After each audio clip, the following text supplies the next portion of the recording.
लोकसभा निवडणुकीची धामधूम सुरू असताना राज्याच्या राजकीय वर्तुळात एक मोठी घडामोड घडली ते म्हणजे मनसे अध्यक्ष राज ठाकरे यांच्या विश्वासू शिलेदारावर खंडणीचा गुन्हा दाखल करण्यात आलाय।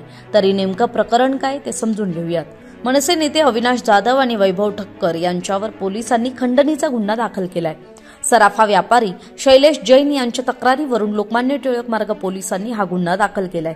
पोलिसातील तक्रारीनुसार जैन यांनी वैभव ठक्करला झवेरी बाजार येथील आपल्या कार्यालयात हिशेबासाठी बोलवलं होतं। यावेळी अविनाश जाधव आणि त्यांचे सहकारी तिथे आले। जाधव यांच्यासह त्यांच्या सहकाऱ्यांनी पोलिसांसमोरच जैन यांचा मुलगा सौमिल याला मारहाण केली। इतकंच नाही तर जैन यांच्याकडे 5 कोटींची खंडणी देखील मागितली असा आरोप तक्रारीत करण्यात आलाय। त्यांच्या तक्रारीनुसार पोलिसांनी अविनाश जाधव यांच्यासह दोघांवर गुन्हा दाखल केलाय आणि आता घटनेचा तपास सुरू करण्यात आलाय। दुसरीकडे अविनाश जाधव यांनी या आरोपांचं खंडन केलंय।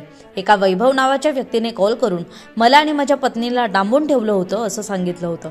मी त्याला पोलीस नियंत्रणात कक्षात कॉल करण्यास सांगितलं आणि त्यानंतर मदतीसाठी पोलिसांसोबत तिथे गेलो होतो असं अविनाश जाधव यांनी म्हटलंय।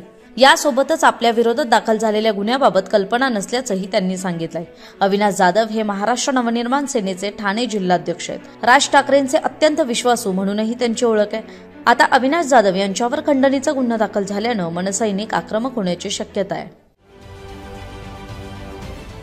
महाराष्ट्रातील सर्व बातम्यांचे विश्वासार्ह व्यासपीठ